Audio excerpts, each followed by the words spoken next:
Subscribe Prashant YT and press the bell icon and never miss our latest update. नमस्कार सबैजनालाई।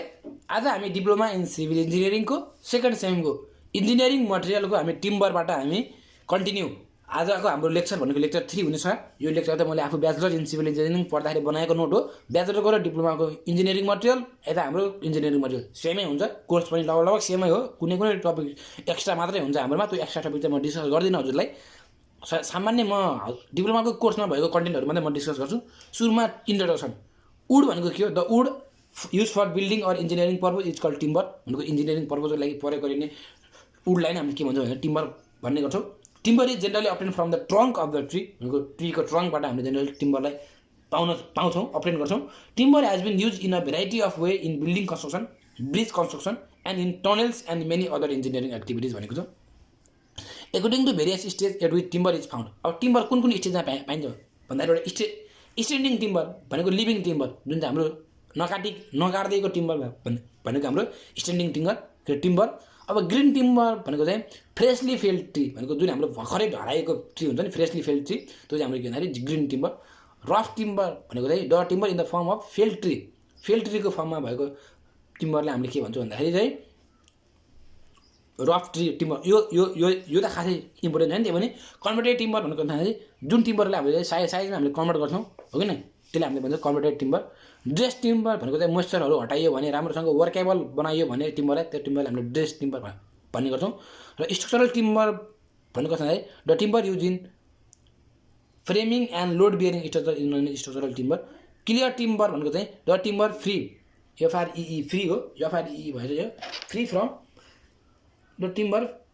Free from defects and blemish भनेको stains is known as clear timber भनेर भनेको छ यहाँ टिम्बरको बारेमा। अब हामी जान्छौँ नेक्स्ट टपिक।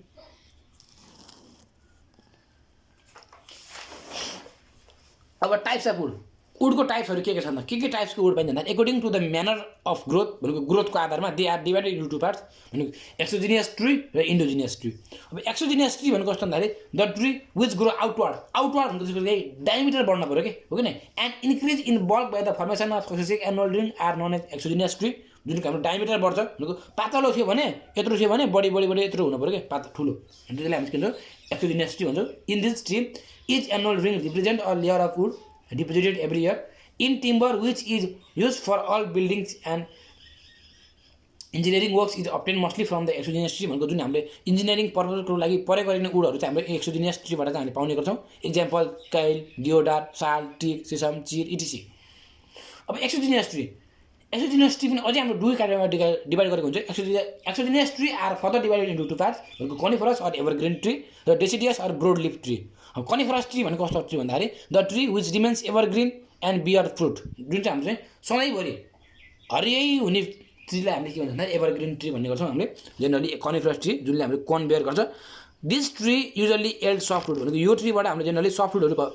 पाउने गर्छौँ हामीले। They do not shed their leaves until the new ones have grown up भनेको जबसम्म नयाँ पात पलाउन तबसम्म यो ट्रीको चाहिँ पुरानो पातहरू झर्दैन। And so the distinct annual ring भनेको राम्रोसँग एनुअल रिङ पनि राम्रो हुन्छ, यसको डिस्टिन्ट एनुअल रिङ हुन्छ। They are light in colour and weight भनेको छ। अब हामी जाउँ कनिफरस, त हाम्रो भइहाल्यो। अब कनिफरसको दुईवटा point, they are easy to work split भनेको छ। They are comparatively weak in strength, तर हाम्रो यो कनिफरस ट्रीहरू चाहिँ विक हुन्छ कि स्ट्रेन्थ अनुसार विक हुन्छ। एक्जाम्पल भनेको पाइन, डिओदार, कैल, चिर, वालनट इटिसी। अब यो त स्ट्रङ हुन्छ कनिफरस, तर त्यहीमै हाम्रो डेसिडियस ट्री चाहिँ हाम्रो एक्सोजिनियस ट्री के हाम्रो अर्को टाइप भनेको डेसिडियस ट्री हो। डेसिडियस ट्री चाहिँ मस्ट इम्पोर्टेन्ट फर इन्जिनियरिङ वर्क्सको लागि सबैभन्दा मस्ट युजफुल ट्री भनेको हाम्रो डेसिडियस ट्री हो। अब यसको बारेमा हो the tree which sheds their leaves in the autumn and put a new leaves in the spring are known as deciduous tree. अब अटममा चाहिँ हाम्रो पात खसाल्नु पऱ्यो, स्प्रिङमा चाहिँ नयाँ पात पलाउनु पऱ्यो, त्यो टाइप्सको ट्रीलाई हामीले के भन्छ भन्दा डेसिडियस ट्री भन्ने गर्छौँ। This tree usually yields hard wood, यो ट्रीबाट हामीले हार्ड वुडहरू पाउने गर्छौँ। Their wood is generally dark in colour, hard, close grained and strong. They do not show the distinct annual ring. They are must useful for engineering works, must useful हजुरलाई मैले भनिसकेँ। Example साल, टिक, sesame, बबुल, आस, महगनी इटिसी। अब यहाँ हाम्रो कनिफरस tree भनेको जस्तो कोन बियर गर्ने भने डेसिडियस भनेको हाम्रो यस्तो वाला जुन हाम्रो यसको डायमिटर पनि बढ्ने गर्छ, हो कि नै, तर पाताहरू पनि धेरै हुन्छ यसको। यही डिफ्रेन्स हो नि त। कोन यसको कोन सेपको हुन्छ फ्रुट्सहरू पनि यो कोन सेपको हुँदैन कनिफेरस र डेसिडियसको इक्जाम्पल अथवा डिफ्रेन्स चाहिँ नै हो फिगर यहाँ हजुरले हेर्न सक्नुहुन्छ यो कुन हो पाइन होला यो को म्याङ्गो ट्री होला अब हाम्रो इन्डोजिनियस ट्री अब इन्डोजिनियस ट्री भनेको कस्तो ट्री हो भन्दाखेरि the tree which grow inwards or outwards inwards अथवा inwards in a longitudinal fibre mass are known as endogenous tree the stems of this tree are too flexible and thus they are not much suitable for engineering works यो त खासै engineering वर्क्सको लागि परेको हुँदैन तर indigenous ट्रीमा पनि हाम्रो bamboo चाहिँ हाम्रो must use in engineering works bamboo चाहिँ हाम्रो मस्ट युजफुल हुन्छ इन्डोजिनियस ट्री मध्ये चाहिँ हाम्रो एउटा ट्री छ हाम्रो ब्याम्बो जुन चाहिँ हाम्रो चाहिँ इन्जिनियरिङ वर्क्समा धेरै धेरै इम्पोर्टेन्ट हुन्छ ट्रीमा चाहिँ हाम्रो ट्रीलाई हाम्रो दुई भागमा डिभाइड गरेको छ एक्सोजिनियस र इन्डोजिनियस इन्डोजिनियसलाई केही भएन अब एक्सोजिनियसमा पनि कनिफेरस ट्री र डेसिडियस ट्री कनिफेरसबाट हामीले सफुल पाउने गर्छौँ भने डेसिडियसबाट हामीले हार्डवुड पाउने गर्छौँ यो जान्नु पऱ्यो अब bamboo as a construction material bamboo चाहिँ हाम्रो कन्स्ट्रक्सन मेटेरियलमा युज हुन्छ कि हुन्छ इट फल्स अन इन्डोजिनियस क्याटेगोरीमा पर्छ strong and durable relatively use in scaffolding bridge and buildings use in partition flooring ceiling roofing almost all part of the house except for fireplace जुन हाम्रो fire प्लेसमा चाहिँ generally हाम्रो bamboo परेको हुँदैन बाँकी ठाउँमा सबै ठाउँमा चाहिँ हाम्रो ब्याम्बो चाहिँ परेको हुन्छ cheap and easily available use as a scaffolding in small storey building use for plastering painting and painting in a वालमा प्लास्टरिङ गर्नु पऱ्यो भने पेन्टिङ गर्नु पऱ्यो भने पेन्टिङ गर्नु पऱ्यो भने ब्याम्बो चाहिँ हाम्रो युजफुल हुन्छ अब ब्याम्बो हजुरले देख्नु भएन भने यस्तो हुन्छ ब्याम्बो त देख्नु न हजुरले बाँस भन्छ यसलाई नेपालीमा बाँस भन्छ यस्तो एउटा सामान्य फिगर बनाइदिनु अब ट्री स्ट्रक्चर एन्ड ट्री स्ट्रक्चरमा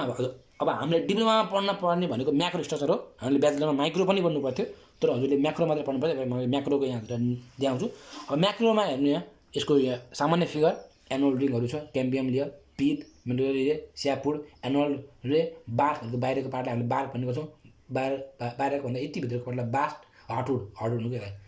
पित भनेको बिचको पार्ट हो कि नै पिच चाहिँ हाम्रो कुइन छ केही समयपछि ट्रीको एज बढिसकेपछि हामीले पिच चाहिँ कुइनै गर्छ हो कि नै अब पिच अथवा मेडुला अथवा कोर जे भने पनि एउटै हो पिचलाई मेडुला पनि भन्ने गर्छ कोर पनि भन्ने गर्छ अब हेर्नु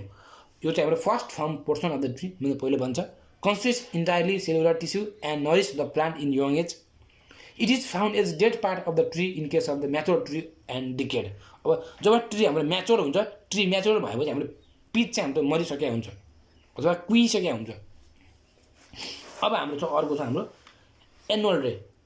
अथवा एनुअल रिङ भनेको के भन्दाखेरि grow extra layer around the circumference of the tree per year भनेको एनुअल रिङ हाम्रो पर इयर प्रत्येक वर्ष चाहिँ एउटा बढ्ने गर्छ circular concentric rings is rings indicate the age of the tree in year अब एनुअल रिङ जतिवटा ट्रीमा एनुअल रिङ छ त्यो एनुअल रिङले के जनाउँछ भन्दाखेरि ट्रीको चाहिँ एज जनाउँछ कति वर्षको ट्री भएछ त त्यो जनाउँछ अब हार्डवुड भनेको annual ring around the pith at the innermost central portion of the tree section strong durable and compact part of the tree darken in colour best part of the tree in engineering view अब engineering भ्यूको आधारमा चाहिँ हाम्रो hardwood चाहिँ most important part हो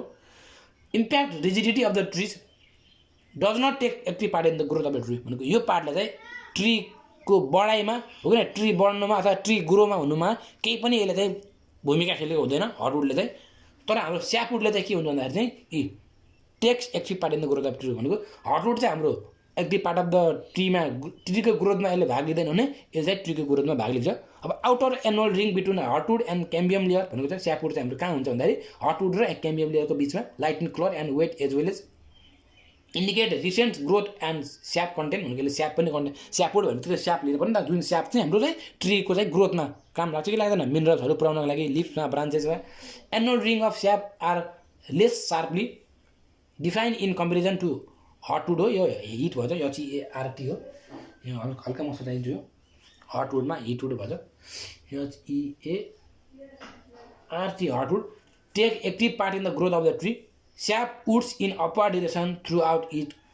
भनेको sap moves भनेको sap चाहिँ हाम्रो अपवर्ड डिरेक्सनमा मुभ हुन्छ अल्सो नोन एज एल्ब्रम पनि भन्ने गर्छ स्यापवुड चाहिँ हाम्रो एल्ब्रम पनि भन्ने गर्छ अब हामीसँग चाहिँ क्याम्बियम लेयर कहाँ पाइन्छ भन्दाखेरि स्यापवुडको र इनर बारको बिचमा अब हामी छ thin layer of sap between the sapwood and inner bark thin layer between bark not converted to sapwood as it known as cambium layer if bark are remove and get expose the cell cease and death अब यदि हामीले ट्रीको चाहिँ हामीले bark बाहिरको बोक्राहरू उकायौँ भने के हुन्छ त्यो सेलहरू मर्छ सेलहरू मरेपछि क्याम्बियम लेयर पनि मर्छ क्याम्बियम लेयर मरेपछि ट्री पनि मर्ने गर्छ अब हाम्रो छ इनर बार्क। इनर बार्क भनेको के हो भन्दाखेरि inner bark covering the cambium layer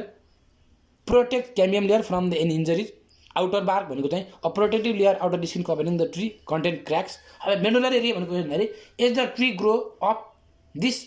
part has to transport. अब ट्री बढ्दै गएपछि हाम्रो के भन्दाखेरि चाहिँ यो मेडुलरी एरियाको काम के भन्दाखेरि transport the useful mineral to different part of the tree. Radial fibre extending from pith to cambium layer hold the annual ring of hardwood and sapwood together भनेको छ। अब यो माइक्रो स्ट्रक्चर चाहिँ हजुरले यो डिप्लोमा पढ्नेले पढ्नु पर्दैन, त्यही पनि मैले सर र एकचोटि यो ब्याचलर पढ्ने कोही हुनुहुन्छ भने यो मेरो भिडियो हेर्दै हुनुहुन्छ भने उहाँको लागि भएर भएको कारणले मैले यो माइक्रो स्ट्रक्चर अफ वुडको चाहिँ मैले सर र देखाइदिन्छु ल। माइक्रो स्ट्रक्चर अफ वुड यो चाहिँ हाम्रो ब्याचलरमा चाहिँ मोस्ट इम्पोर्टेन्ट क्वेसन हो माइक्रो स्ट्रक्चर चाहिँ, माइक्रो भन्दा पनि। अब यो types of cell on the basis of their function भने यो पनि डिप्लोमा पढ्नेले पढ्नु पर्दैन। अब डिप्लोमा पढ्नेले पढ्नुपर्ने भनेको के भन्दाखेरि डिफ्रेन्ट क्यारेक्टरिस्टिक्स अफ हार्डवुड र सफ्टवुड भनेको हार्डवुडको र सफ्टवुडको चाहिँ हाम्रो डिफ्रेन्ट बिट्विन अथवा क्यारेक्टरिस्टिक्स के हो त सर हेरौँ। It is obtain from deciduous, it is heavy in weight, it is dense close grain and hence strong, it does not so distinct annual ring, it is resistant to fire than softwood, it is relatively smooth bark होइन, it is obtain from the conifers, it is light in weight and colour, it is weak and can split easily, its annual ring are distant, it can be readily catch by fire भनेको सजिलैसँग आगो लाग्न सक्छ है। Readily catch by fire भनेको चाहिँ सजिलैसँग आगो लाग्न सक्छ सफ्टवुडमा चाहिँ। It often give out resinous matters from bark भनेको छ। अब हामी चाहिँ यसको डिफ्रेन्ट बिट्विन अब दुइटाको भिन्नता हेर्ने हो भने सफ्टवुड र हार्डवुडको भिन्नता हेर्ने हो भने एक्सपेक्ट एनुअल रिङमा यो इन्डिस्टिन्ट यो clearly distinct, medullary ray distinct indistinct, colour dark light, fire resistance more less, weight heavy light, source deciduous coniferous अथवा evergreen, branches less branches more branches. Useful भनेको स्ट्रक्चरल पर्पज, एस्थेटिक भनेको राम्रो appearance राम्रो देखाउनको लागि aesthetic and light structural purpose. Structure non resinous and close grain, resinous and split easily. Example भनेको साल टिक डिओडार यो चाहिँ पाइन चिर कैल इटिसी। अब प्रोपर्टिज अफ गुड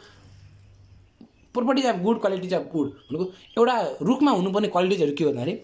मैले आफूले इक्जाममा पढ्नको लागि सजिलो तरिकाले मैले बुझ्न सजिलो भन्दा durable, free from sap, uniform colour, clear ring sound, regular and narrow ring, अनि sweet smell on freshly cut, free from knots and other diseases, fire resistance, capable of resisting shocks, र लास्टमा चाहिँ मेरो अब फ्री फ्रम मोइस्चर। यो चाहिँ मैले point आफूले इक्जाममा सम्झिनको लागि मैले बनाएको पोइन्ट हो यो पोइन्टहरू यहाँ पनि छ। It's will be hard and durable. अब ड्युरेबल भन्ने वर्ड आउने बित्तिकै सम्झिने बित्तिकै हामीलाई के हुन्छ यो हार्ड हुनु पऱ्यो, ल्याङ्ग्वेज चाहिँ लेख्न सकिहालिन्छ। It's will be free from sap, it's will be uniform colour, it's will give clear रिङिङ sound when stuck together, it's will have regular and narrow string, freshly cut surface will give sweet smell, it's will be free from dead knots and other defects, it's will offer adequate fire resistance, it's will be capable of resisting shocks, it's will be strong enough to withstand bending share effect efficiently भनेको छ। भनेको bending लोडहरू चाहिँ bending मुभमेन्टहरू share इफेक्टहरू चाहिँ मजासँग यसले चाहिँ थाम्न पऱ्यो भन्न खोजेको छ। अब advantage and disadvantage of would over the construction material. अब यसको वुडको एडभान्टेज के छ त भन्दाखेरि एस्थेटिक भ्यालु भनेको राम्रो देखिन्छ, एपियरेन्स राम्रो हुन्छ किन, natural and easily available, high workability, strength पनि बढी नै हुन्छ, कम्फर्ट हुन्छ, सक एब्जर्बेन्ट भनेको सक पनि एब्जर्ब गर्न सक्छ, हाई स्याल्भेज भ्यालु। अब यसको यसलाई पछि बेच्न पऱ्यो भने पनि राम्रोसँग राम्रो भ्यालु आउँछ। टिम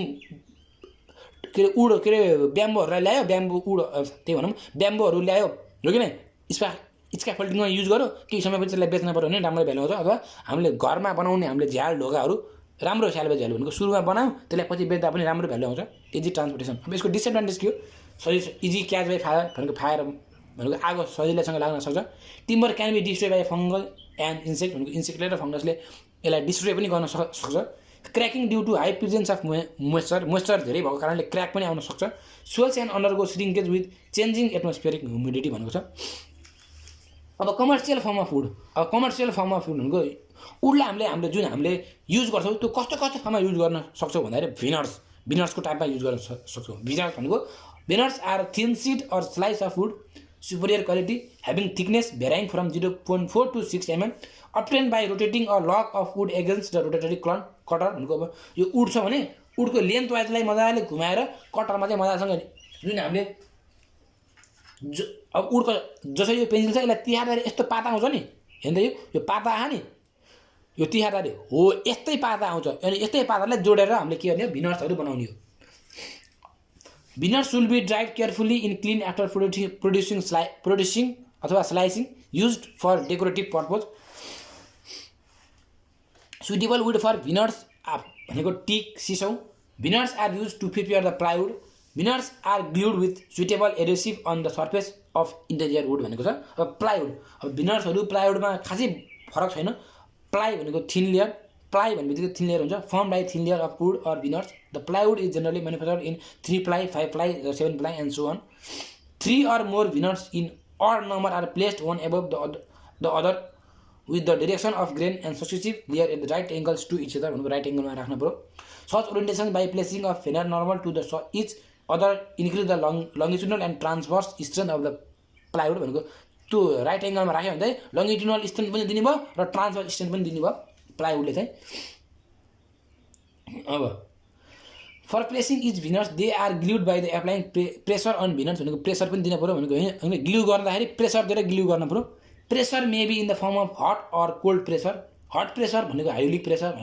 भनेको 150 degree 260 degree Celsius cold pressure भनेको 8 रुम टेम्परेचर भनेको जेनरली 36 होइन 40 degree Celsius use on ceiling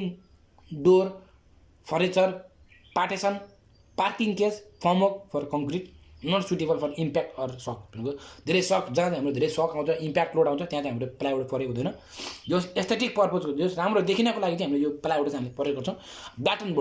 baton board भनेको solid block with core of some thin wood thickness of core is about 20 mm to 25 mm total thickness of board is about 50 mm width of the core 80 mm light and strong do not crack and split easily use भनेको partition wall र फर्निचरमा हाम्रो प्रयोग हुन्छ यो baton board चाहिँ अब हामीसँग छ लमिन बोर्ड भनेको सिमिलरली टु ब्याटन बोर्ड भनेको ब्याटन बोर्डसँगै रिलेटेड छ उस्तो जस्तै हो except that the core is made of through multiple layer यो चाहिँ हाम्रो लेमनबाट चाहिँ हाम्रो मल्टिपल लेयरबाट चाहिँ बन्छ with of the each veneers does not exceed 6 mm भनेको एउटा भनिर्सको चाहिँ विथ चाहिँ हाम्रो 6 mm भन्दा बढी हुनु भएन टोटल थिकनेस भनेको हाम्रो 50 mm सम्म हुन्छ external ply are thick veneer भनेको छ external plies are thick veneers अब मेटल फेस्ड प्लाइवुड भन्छ अब core is covered with thin sheet of aluminium core bronze steel etc rigid and clean अब यो डिफेक्ट्स इन टिम्बरको चाहिँ हामी नेक्स्ट लेक्चरमा हामी डिस्कस गर्नेछौँ डिफेक्ट्सहरू बारेमा हस्त धन्यवाद भिडियो मनपर्छ भने भिडियोलाई लाइक गरिदिनु होला सँगै पढ्ने साथीहरूलाई सेयर गरिदिनु होला र प्रशान्त वाटी च्यानललाई सब्सक्राइब गरी नजिकैको बेल आइकन दबाउन नबिर्सिनु होला हस्त धन्यवाद good bye take care Subscribe Prashant YT